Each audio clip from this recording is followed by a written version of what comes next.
This is our Cucina Pro Pizzelle maker. We've had it for about 3 years now. We make pizzelles every year around the holidays. This is the silver version. Sometimes they come in different colors. A couple quick things. It has a hook on the handles to keep them together. So you take that off, you open it up, and there you go. This is definitely an aluminum plate here and an aluminum plate here. They are non-stick. We do usually use a little bit of oil, a little bit of spray just to kind of help, but not much. You can see they're in good condition. I put paper towels in the middle just to kind of, when I store it, just to kind of keep them from banging around or from scratching if the box falls off the shelf. Let's see here. Underneath there is a little indicator light, and we'll just turn that on in a second. And then the cord itself, the only real drawback is that the cord is relatively short. The cord's only about 2 feet, maybe 26, 27 inches. It's fine if you're on a countertop, but I'm on a table, so I'm gonna have to use an extension cord. I know that's not correct, but that's what we're gonna do. But otherwise, we're about ready to go. I'm gonna mix up some cookie dough and then go ahead and plug it in, and we'll go from there. These are what the plates look like after a couple years. Ours have held up fairly well. I'm going to go ahead and plug it in and start making some cookies. And it is now plugged in. And the light is on. It's dim, but it's on. I can see it fine here. And a little after 3 minutes, about 3 minutes and 15 seconds, the light has gone off, which means it should be ready to start making pizzelles. So I'm going to go ahead and open it up. Ooh, and it is hot. I can feel it. And it is a little cooler on the sides. It's been open, so the whole thing's cooling down. But it's actually fairly even when I hit it around in a circle. It's within 10 degrees in any one spot on the pan. Okay, I made a couple cookies just to kind of test my amounts. And I think I'm ready to go. My light is off. My dough is sticky and ready. So I open this up. You can spray it if you want. I'm not going to this time. I do it usually after I get going a little bit. You want to put that's about all you want to put on. No more than 2 tablespoons of cookie right in the middle if you can get it. There we go. And now we'll close it up. Might not be enough. For 1:45. 1 minute and 45 seconds. It is hot. You don't want to touch it while it's operating.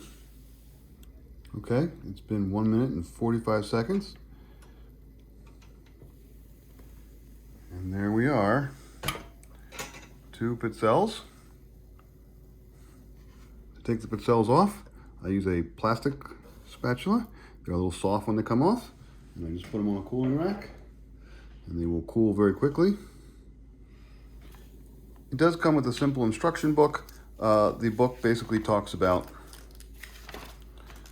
safety things, talks about cleaning and care. You just wipe it down with a wet cloth or sponge, nothing abrasive on the inside or the outside, no dishwasher or anything. The plates don't come out, they just stay there. You want to wipe all the oil off with a paper towel if you use oil, and then just go ahead and use soapy water to kind of clean it off, just gently though, not a lot of water. And then here are a couple of recipes it has. Here's some modifications I have for my recipe. And it has a couple recipes and then just some general tips for what you can do with them.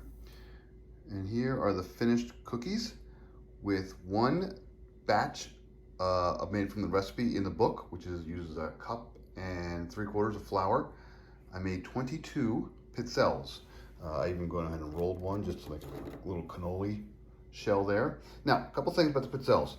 One, they vary in coloring and size, more based on what I can do versus what the iron can do. Once the iron got going, it was pretty even around. You will see a little bit of a ring on some of the cookies, but again, that may be me just leaving them in a little too long. I did adjust my time as the iron got hotter throughout the process. As I started cooking more and more, I would leave them in for a little less, like down to 1:30 sometimes, to kind of make sure I didn't burn them too much. So some of these were left in a little too long, but that's again more on me. Secondly, I want you to realize these cookies are not wafer thin, or they're not paper thin. You cannot see through them. Some people complain about that. I actually like these slightly thicker pizzelles because they have more taste, they have more crunch. There's a little more to them as opposed to just kind of a wispy cookie that kind of falls apart and doesn't taste like anything. My kids love these, and they actually like them better than some of the store-bought ones, which are a little thinner from time to time. Finally, clean up. Here is the Pizzelle iron after using it for 22 cookies. It was about 45 minutes of cooking off and on. So here we go. It is almost spotless. There's a little bit of oil down here. It's a little hot still. So I'm gonna go ahead and take a paper towel. Once it cools, I'll take a paper towel and I'll wipe off all the oil. I'll try to get all the oil out of the ridges, but it is generally fairly clean. I have a couple little spill marks here where the cookies fell over the side, and I'll just go ahead and wipe that down. I will use a slightly damp paper towel for the outside. I'll probably just use a dry paper towel just to suck up the oil and clean it up. There's really no burn, there's no mess. Once it's dry, I will go ahead and put 3 or 4 paper towels in the middle. I will close it up and I will go ahead and store it that way. So here you go. This is the Cucina Pro Pizzelle maker. Makes lots of great cookies. I've had nothing but success with it. It's just like any other cooking device. It takes a little bit of experimenting. It takes a little bit of experience. But once you learn how it operates, it works really, really well.